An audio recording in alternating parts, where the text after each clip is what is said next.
നമ്മളുടെ ജീവിതത്തിലെ വഴികളെ വ്യക്തമായി നാം തിരിച്ചറിഞ്ഞ് എന്റെ യാത്ര ദൈവത്തിങ്കിലേക്കാണോ എന്ന് നോക്കിക്കൊണ്ട് അതല്ല എന്ന് ഹൃദയത്തിൽ ബോധ്യം വന്നാൽ വേഗം തിരിയണം. ഞാൻ ഇവിടെ എന്റെ ഒരു സാക്ഷ്യത്തിന്റെ കുറച്ച് ഭാഗം പറയുവാൻ ആഗ്രഹിക്കുന്നു. സമയം മുന്നോട്ട് പോകുന്നു. സ്തോത്രം. ഞാനൊരു അത്ഭുത പ്രവർത്തകനായിരുന്നു. ഞാനൊരു ജീവിക്കുന്ന ദൈവമായിരുന്നു, മനുഷ്യ ദൈവം. 2000, 2001, 2002 കാലഘട്ടത്തിലൊക്കെ യൂട്യൂബോ ഒക്കെ ഉണ്ടായിരുന്നെങ്കിൽ ഒരു പക്ഷേ നിങ്ങളൊക്കെ എന്നെ അങ്ങനെ കണ്ടേനെ. സായിബാബയെ കാണുന്നതോ അല്ലെങ്കിൽ അമൃതാനന്ദമയെ കാണുന്നതോ കണ്ടു. അവര് പോലും എന്റെ അടുത്ത് വരുമായിരുന്നു, അവരുടെ ആൾക്കാർ, അവരുടെ ചില കാര്യങ്ങൾക്കായിട്ട്. അപ്പോൾ ഓർത്തു നോക്കിയേ, അവരെക്കാൾ ഉയർന്ന ഒരു തലത്തിലായിരുന്നു ഞാനന്ന് ജീവിച്ചിരുന്നത്. ഒരു വലിയ ആത്മീയ ഗുരുവായിട്ട്, അത്ഭുതം പ്രവർത്തിക്കുന്നവനായിട്ട്, രോഗശാന്തി കൊടുക്കുന്നവനായിട്ട്, അച്ചട്ടായി പ്രവചിക്കുന്നവനായിട്ട്, ദിവസം, മണിക്കൂർ, തീയതി, മിനിറ്റ് പറഞ്ഞ് പ്രവചിക്കും. കുമ്പനാട്ടായിരുന്നു എന്റെ ക്ലിനിക്ക്. ഞാൻ ക്ലിനിക്ക് നടത്തിയിരുന്നു, മെഡിക്കൽ ക്ലിനിക്ക്. ഡോക്ടറായിട്ട് തന്നെ പ്രവർത്തിച്ചിരുന്ന അതിനിടയ്ക്കാണ് ഇത് ചെയ്തത്. അപ്പോൾ ശരീരം വിട്ട് യാത്ര ചെയ്യുക, അമേരിക്കയിൽ നിന്നും ജർമ്മനിയിൽ നിന്നൊക്കെ ആൾക്കാർ വിളിക്കുമ്പോൾ ഞാൻ അവരുടെ വീട്ടിൽ ചെല്ലും.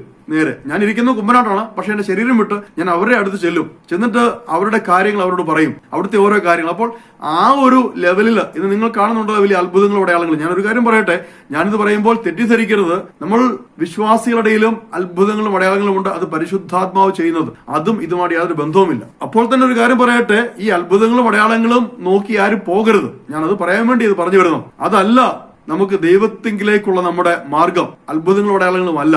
അത്ഭുതങ്ങളും അടയാളങ്ങളും ഒരു വേള നമുക്ക് കൂടി വരുവാൻ ഒരു കാരണമായി തീരാം. ദൈവവചനം കേൾക്കുവാൻ ഒരു കാരണമായി തീരാം. ദൈവവചനം കേൾക്കുവാൻ വിസമ്മതിക്കുന്ന ഒരു വ്യക്തിയെ സംബന്ധിച്ച് ഒരു അത്ഭുതമോ അടയാളമോ ദൈവത്തെ കുറിച്ച് കേൾക്കുവാനും സുവിശേഷം കേൾക്കുവാനുമുള്ള ഒരു മുഖാന്തരമായി തീരാം. അപ്പോൾ ഞാൻ അങ്ങനെ ജീവിക്കുന്ന ആ കാലയളവിലാണ് എനിക്കൊരു ദിവസം മനസ്സിലാകുന്നത്, ഞാനൊരു ഭവനത്തില് എന്നെ അവര് പ്രതിഷ്ഠയ്ക്കായിട്ട് വിളിച്ചു. വലിയൊരു ഭവനം. അവിടെ ചെന്ന് അവരാദ്യം പറഞ്ഞ ഇവിടെ പൂജാമുറി പ്രാർത്ഥിക്കണമെന്ന്. ആ പൂജാമുറിയിലേക്ക് കയറുമ്പോഴാണ് ഞാൻ മനസ്സിലാക്കുന്നത്, ധാരാളം ദൈവങ്ങളുടെ പടങ്ങളും രൂപങ്ങളും ഒക്കെ അവിടെ ബിംബങ്ങളൊക്കെ വെച്ചിട്ടുണ്ട്. അതിന്റെ ഏറ്റവും മുകളിലേക്ക് നോക്കിയപ്പോൾ ഒരു വലിയ ഫോട്ടോ. ആ ഫോട്ടോയിൽ അവർ പൂമാല ചാർത്തി അതിന്റെ കീഴെ വിളക്ക് കത്തിച്ച് വെച്ചിരിക്കുന്നത്. ഞാൻ നോക്കിയപ്പോൾ എന്റെ പടമാണ്, എന്റെ ഫോട്ടോ ആണ്. എന്നെ അവർ ദൈവമായിട്ട് ആരാധിക്കുവാൻ ആരംഭിച്ചു കഴിഞ്ഞു. അപ്പോൾ എനിക്ക് മനസ്സിലായി എന്റെ വഴി വിട്ട് ഞാൻ പോകാൻ തുടങ്ങിയെന്ന്. അവിടെയാണ് മനസ്സിലാക്കുന്നത് ഞാൻ ഈ അത്ഭുതങ്ങളും അടയാളങ്ങളും എല്ലാം ചെയ്തിരുന്നത് യേശു ക്രിസ്തുവിന്റെ പേരിലും പരിശുദ്ധാത്മാവിന്റെ പേരിലും. അതുകൊണ്ട് ബിഷപ്പുമാരും പുരോഹിതന്മാരും മന്ത്രിമാരും എല്ലാവരും, എല്ലാ നാനാജാതി മതസ്ഥരും എന്നെ കാണാൻ വരുമായിരുന്നു. ചെയ്തിരുന്നത് യേശുവിന്റെ പേരിലാണ്. അപ്പോൾ അങ്ങനെ ഇത് കണ്ടപ്പോൾ മുതൽ എന്റെ ഉള്ളിൽ ഒരു ചിന്തയുണ്ടായി, എന്റെ വഴി എനിക്കൊന്ന് പരിശോധിക്കണമല്ലോ. അപ്പോൾ ഞാൻ പ്രാർത്ഥിക്കും. കാരണം കത്തോലിക്ക വിശ്വാസത്തിലാണെങ്കിലും ഞാൻ വളരെ കുഞ്ഞിലേ മുതൽ മദ്ബഹായിലൊക്കെ ശുശ്രൂഷിക്കുന്നതായിരുന്നുകൊണ്ട് പ്രാർത്ഥിക്കും. ദൈവമായിട്ട് അടുത്ത ബന്ധമുണ്ട്. ഞാൻ കർത്താവിനോട് ഈ കാര്യം പ്രാർത്ഥിക്കുവാൻ ആരംഭിച്ചു. എനിക്ക് വേറൊന്നും അറിയില്ല കേട്ടോ. എനിക്ക് കത്തോലിക്ക സഭയിലെ പ്രാർത്ഥനകളും സുറിയാനി പാട്ടുകളും എന്നല്ല, എനിക്ക് വേറൊന്നും അറിയില്ല. മറ്റു കാര്യങ്ങളൊന്നും അറിയില്ല. പെന്തക്കോസ്തുകാരെന്ന് കേട്ടാൽ എനിക്ക് ഭയങ്കര വിഷമമാണ്. അപ്പോൾ ആ ഒരു അവസ്ഥയിൽ ഇങ്ങനെ പോകുമ്പോൾ ഒരു ദിവസം പള്ളിയില് ഞാൻ അന്ന് പ്രാർത്ഥനായോഗ പ്രസിഡന്റ് ആയിരിക്കുമ്പോൾ ഒരു ദിവസത്തെ സംയുക്തമായ മീറ്റിംഗിൽ ഞാൻ അധ്യക്ഷനായിട്ട് ഇരിക്കുകയാണ്. അധ്യക്ഷ പ്രസംഗത്തിന് എഴുന്നേറ്റു. അന്ന് നല്ലൊരു പ്രസംഗിക്കും. അധ്യക്ഷ പ്രസംഗത്തിന് എഴുന്നേറ്റു. അന്ന് വേദപുസ്തകം വായിക്കുന്നത് കത്തോലിക്ക സഭയിലൊക്കെ ആ പ്രസംഗിക്കുന്നവർ തന്നെയാണ്, ജനമല്ല വായിക്കുന്നത്. വേദപുസ്തകം തുറന്ന് ഒരു വാക്യം അങ്ങ് വായിക്കുക, പിന്നെ തോന്നുന്നതൊക്കെ അങ്ങ് പ്രസംഗിക്കുക. കാരണം കേൾക്കുന്നവർക്ക് ഇമ്പം ഉണ്ടാണ്, അത്രേ ഉള്ളൂ. അല്ലാതെ അവർക്ക് പ്രത്യേകിച്ച് വചനത്തിൽ നിന്നൊന്നും കേൾക്കാനില്ല. ഞാൻ തുറന്നത് പുറപ്പാട് പുസ്തകം 20-ാം അധ്യായം. കൈവച്ചത് മുകളിൽ ആകാശത്തിലാകട്ടെ താഴെ ഭൂമിയിലാകട്ടെ യാതൊന്നിന്റെയും പ്രതിമ ഉണ്ടാക്കരുത് എന്നുള്ള ആ ഭാഗമാണ്. എന്റെ ജീവിതത്തിൽ ആദ്യമായിട്ട് ഞാനത് വായിക്കുക. കാരണം കത്തോലിക്കലെ 10 കൽപ്പനയിൽ ആ ഭാഗം ഇല്ല, അവരടുത്ത് അത് കട്ട് ചെയ്ത് മാറ്റിയിരിക്കുക. അപ്പോൾ ഞാനത് പതിയെ അങ്ങ് അടച്ചു വെച്ചിട്ട് കുറച്ച് തമാശയൊക്കെ പറഞ്ഞിട്ട് വീണ്ടും വേദപുസ്തകം തുറന്നപ്പോൾ ഞാൻ കൈവച്ച് കാണുന്നത് ആവർത്തന പുസ്തകം 5-ാം അധ്യായം. അതേ വാക്യം.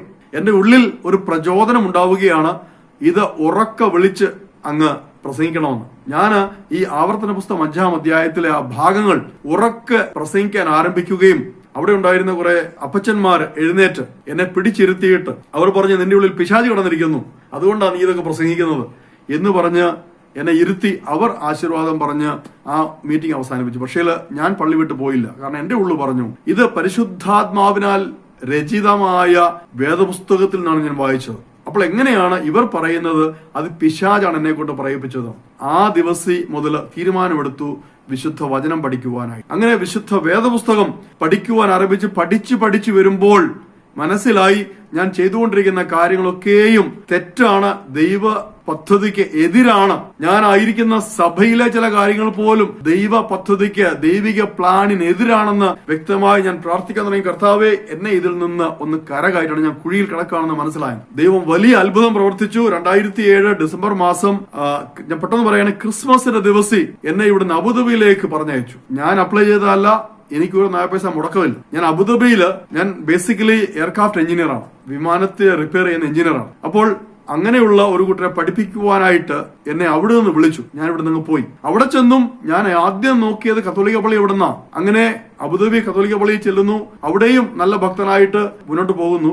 2 വർഷം അങ്ങനെ പോയി. അന്ന് ഞാൻ മദ്യപിക്കുകയും ചെയ്യുമായിരുന്നു. ഞാൻ ബേസിക്കലി മിലിറ്ററിയിലായിരുന്നു. അപ്പോൾ അതിന്റെ ഒരു ഭാഗമായിട്ട് മദ്യവും പുകവലിയൊക്കെ ഉണ്ടായിരുന്നു. ഞാൻ എന്റെ ആവശ്യത്തിലുള്ള മദ്യമൊക്കെ വാങ്ങിച്ച് എന്റെ മുറിയിൽ വന്നു. മുറിയിൽ വന്ന് ഞാനിത് വീക്കെൻഡ് ആഘോഷിക്കുവാനായിട്ട് തുടങ്ങുമ്പോൾ, കുപ്പിയൊക്കെ തുറന്ന് ഇരിക്കുമ്പോൾ ഒരു നേർത്ത സ്വരം കേൾക്കുന്നു. ഒരു മനുഷ്യൻ സംസാരിക്കുന്നത് പോലെ മലയാളത്തിൽ എന്നോട് പറയുകയാണ്, അൻസൻ, നീ പാപിയാണ്, മാനസാന്തരപ്പെട്ട് തിരിഞ്ഞുകൊള്ളുക. വളരെ ദൂരത്തുനിന്നാണ് എനിക്ക് കേൾക്കുന്നത്, പക്ഷെ എനിക്കത് വ്യക്തമായിട്ട് കേൾക്കാം. ഞാനത് ശ്രദ്ധിക്കാൻ പോലും, കാരണം ഞാൻ കുറച്ച് അന്ന് ഒരു യുക്തിവാദി ഒക്കെയായിരുന്നു, ശ്രദ്ധിക്കാനേ പോയില്ല. ഞാനിത് ഗ്ലാസ്സിലേക്ക് ഒഴിക്കുവാൻ തുടങ്ങിയപ്പോൾ കുറച്ചുകൂടെ ഉച്ചത്തിൽ കേട്ടു, ആജ്ഞയോടെ കേട്ടു, അൻസൻ, നിന്റെ പാപങ്ങൾ നിന്നെ എന്നിൽ നിന്ന് അകറ്റിയിരിക്കുന്നു, മാനസാന്തരപ്പെട്ട് ദൈവത്തെങ്കിലേക്ക് തിരിഞ്ഞുകൊള്ളുക. ഞാൻ എടുത്ത വായില് തിരിച്ചു പറഞ്ഞു, ഞാൻ ഇപ്പോൾ പള്ളിയിൽ പോയി കുർബാനയും കൊണ്ട്, കുമ്പസാരിച്ച് കുർബാനയും കൊണ്ട് വന്നതാ. എന്റെ പാപങ്ങളെല്ലാം ക്ഷമിക്കപ്പെട്ടു കഴിഞ്ഞു. എന്നിൽ പാപമില്ല. ഉണ്ടെങ്കിൽ വല്ലതും കാണിച്ചു തരണം, വല്ലതും ഉണ്ടെങ്കിൽ. ഞാനിങ്ങനെ പുച്ഛത്തോടെ പറയുകയും നിമിഷ നേരം കൊണ്ട് എന്റെ കാഴ്ച മറയുകയാണ്. ആ നിമിഷം മുതൽ ഞാൻ കാണുവാൻ തുടങ്ങുന്നത്, എന്നെ കണ്ണു തുറന്നാലും കണ്ണടച്ചാലും എങ്ങോട്ട് നോക്കിയാലും ഞാൻ കാണുന്നത്, ഏകദേശം 10-12 വയസ്സ് മുതൽ ഞാൻ എന്തെല്ലാം കാട്ടിക്കൂട്ടിയോ, എന്തെല്ലാം അച്ഛന്റെ കുമ്പസാരക്കൂട്ടിൽ പോയി കുമ്പസാരിച്ചോ, എന്തെല്ലാം കുമ്പസാരിക്കാതെ ഇരുന്നോ, ഇതാണ് കാണുന്നത്. 3 ദിവസം 2009 ഡിസംബർ മാസം 9-ാം തീയതി വൈകുന്നേരം തുടങ്ങിയ സംഗതിയാണ്. 9-ആയി, 10-ആയി, 11-ആയി, 12-ാം തീയതി രാത്രി ആയപ്പോഴത്തേക്ക് ഞാൻ ആ മദ്യം വാങ്ങുന്നത് വരെയുള്ള കാര്യങ്ങൾ വ്യക്തമായിട്ട് കേൾക്കാം, എനിക്ക് കാണാം. അങ്ങനെ ആ ഭാഗം എത്തിയപ്പോൾ എന്റെ ഉള്ളം ശക്തമായി എന്നോട് പറയുകയാണ്, ഇത് പിശാചല്ല മോനെ എന്നോട് സംസാരിച്ചത്, കർത്താവ് യേശു ക്രിസ്തുവാണ്, പരിശുദ്ധാത്മാവാണ് സംസാരിച്ചത്. എനിക്ക് ആ ബോധ്യം ഉണ്ടായിട്ട് ഞാൻ നേരെ നിലത്ത് കമഴ്ന്ന് വീഴുകയാണ്. എന്നിട്ട് കരയാൻ തുടങ്ങി. ഞാൻ കർത്താവിന്റെ കാലെ പിടിച്ചു. കർത്താവ്, എനിക്ക് മനസ്സിലാകുന്നു അവിടുന്നാണ് എന്നോട് ഈ ദിവസങ്ങളിൽ സംസാരിച്ചുകൊണ്ടിരുന്നത്. എന്നെ രക്ഷിക്കണമേ, എന്റെ പാപങ്ങൾ മോചിക്കണമേ. എഴുന്നേറ്റപ്പോൾ എനിക്കൊരു കാര്യം മനസ്സിലായി, എന്റെ കയ്യിൽ നിന്നും എന്റെ നെറ്റിയിൽ നിന്നും എന്റെ ശരീരത്തിൽ നിന്നും ധാരാളം ശക്തികൾ വിട്ടുപോകുന്നതായിട്ട്, അങ്ങനെ ഒരു ഭാരമില്ലാത്തവനായിട്ട്, ഒരു പൂജ്യമായിട്ട്, ഒരു ബിഗ് സീറോ ആയിട്ട് ഞാൻ ആയിത്തീർന്നു. പക്ഷേ എന്റെ ഉള്ളിൽ ഭയങ്കരമായ സന്തോഷം. ഞാൻ എല്ലാം മറന്നു. എനിക്ക് സംസ്കൃതം അറിയാമായിരുന്നു, അത് മറന്നുപോയി. ഞാൻ പഠിച്ചു വെച്ച ഫിലോസഫി, തത്വശാസ്ത്രം എല്ലാം മറന്നുപോയി നിമിഷ നേരം കൊണ്ട്. കുറച്ച് അറബി കാര്യങ്ങളൊക്കെ അറിയായിരുന്നു, ഖുറാൻ കാര്യങ്ങള് മറന്നുപോയി, എല്ലാം മറന്നുപോയി നിമിഷ നേരം കൊണ്ട്. അങ്ങനെ ആ നിമിഷം ഞാൻ കർത്താവ് യേശു ക്രിസ്തുവിനെ എന്റെ സ്വന്തം രക്ഷിതാവും കർത്താവുമായിട്ട് സ്വീകരിച്ചു. സ്തോത്രം. തുടർന്ന് ഞാൻ ചെയ്തത്, അപ്പോഴത്തെ രാത്രി ഏകദേശം 12 മണിയായി. ഞാൻ എന്ത് ചെയ്തു, എന്റെ ഒരു ബെഡ്ഷീറ്റ് എടുത്തിട്ട് എന്റെ ധാരാളം രൂപങ്ങളും പ്രാർത്ഥനാ പുസ്തകങ്ങളും ജപമാലകളും നൊവേന പുസ്തകങ്ങളും ഒക്കെ ഉണ്ടായിരുന്നു. ഇവയെല്ലാം കൂടെ ഒരു ബെഡ്ഷീറ്റിൽ പൊതിഞ്ഞ്, എന്റെ മദ്യവും കയ്യിലിരുന്ന ബാക്കി കാര്യങ്ങളെല്ലാം കൂടെ പൊതിഞ്ഞിട്ട് ആ രാത്രിയിൽ തന്നെ കൊണ്ട് കച്ചറ ഇടുന്ന സ്ഥലമുണ്ട്, അവിടെയൊക്കെ തഡ്വീർ എന്ന് പറയും, അവിടെ വലിയ ബാസ്ക്കറ്റുകളാണ്, അതിനകത്ത് കൊണ്ട് തള്ളി തിരിച്ച് സമാധാനത്തോടെ മുറിയിലേക്ക് കയറുമ്പോൾ, എനിക്ക് സ്നാനം ഒന്നും അറിയില്ല, എന്നോട് ആരും പറഞ്ഞിട്ടില്ല, എനിക്ക് വെറുപ്പാണ്. കാരണം ഞാൻ സ്നാനപ്പെട്ടവനാണല്ലോ. എന്റെ ഉള്ളിൽ ശക്തമായി വരുന്നതാണ് എനിക്ക് സ്നാനപ്പെടണം. പക്ഷെ എനിക്ക് ആരുമായിട്ടൊരു ബന്ധവുമില്ല. പിന്നീട് അന്ന് രാത്രി ഉറങ്ങി, സമാധാനത്തിൽ ഉറങ്ങി. രാവിലെ ഒരു സ്വപ്നം കണ്ട് എഴുന്നേറ്റത് എന്റെ ജോലി രാജിവെക്കുന്നതായിട്ട്. ഞാൻ അപ്പോൾ തന്നെ അന്ന് തന്നെ അടുത്ത ദിവസം ഓഫീസിൽ ചെല്ലുന്നു. ചെന്ന ഉടനെ ഒരു റെസിഗ്നേഷൻ ഫോം വാങ്ങിച്ച് ഫില്ലപ്പ് ചെയ്ത് വെക്കുന്നു. ഞാൻ ആ സ്വപ്നത്തിൽ കണ്ടതുപോലെ തന്നെ സംഭവിച്ചു. അപ്പോൾ രാജിവെക്കുന്നു. അങ്ങനെ ജോലി രാജിവെച്ച് ഭവനത്തിലേക്ക് മടങ്ങി വരുന്നു, സമാധാനമുള്ളവനായിട്ട്, സ്വസ്ഥതയുള്ളവനായിട്ട്. ഇതാണ് എന്റെ രക്ഷിക്കപ്പെട്ട സാക്ഷ്യം. സ്തോത്രം, ഹല്ലേലൂയ. അപ്പോൾ പ്രിയ ദൈവമക്കൾ മനസ്സിലാക്കുക, ഈ അത്ഭുതങ്ങളും അടയാളങ്ങളും അല്ല ഒരുവനെ ദൈവത്തെങ്കിലേക്ക് അടുപ്പിക്കുന്നത്. പലപ്പോഴും അത്ഭുതങ്ങളും അടയാളങ്ങളും നമ്മൾ ശരിയായ വിധത്തിൽ അതിനെ സമീപിച്ചില്ല എങ്കിൽ പലതും നമ്മളെ അപകടത്തിൽ കൊണ്ട് എത്തിക്കും എന്നുള്ള കാര്യം വ്യക്തമായി ദൈവമക്കൾ മനസ്സിലാക്കുക. സ്തോത്രം. അങ്ങനെ ഞാൻ രക്ഷിക്കപ്പെട്ടവനായി വന്നു, കർത്താവിന്റെ സ്വസ്ഥതയിലേക്ക് പ്രവേശിച്ചു. നമ്മൾ വായിച്ചതായ ഹെബ്രായ ലേഖനത്തിലേക്ക് വരികയാണ്.